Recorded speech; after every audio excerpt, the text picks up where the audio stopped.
Hindi lang tagadala ng bag, kasama sa pagbubuo ng anomalya.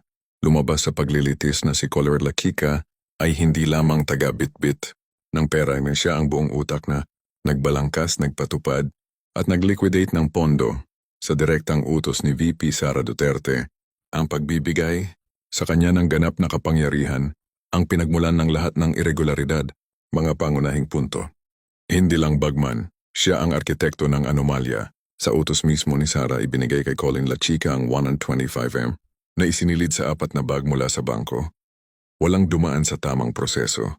Hindi lamang siya tumanggap ng pera, siya rin ang nagbalangkas ng mga ulat, nagpatupad ng mga aktibidad at gumawa ng sariling liquidation. Iisang tao ang may hawak ng lahat.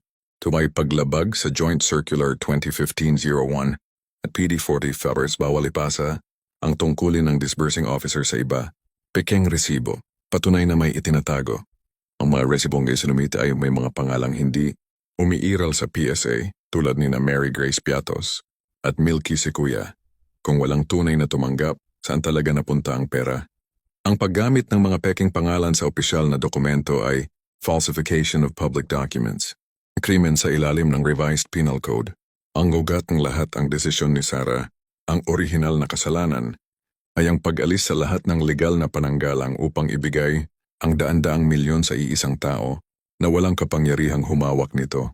Sa ilalim ng Command Responsibility at RA 3019, si Sara ang may direktang pananagutan dahil siya ang nag-utos at nagbigay ng hindi nararapat na kapangyarihan kay Lakika. Ang kabuang 612.5M ng OVP at DepEd ang nasa ilalim ng tanong.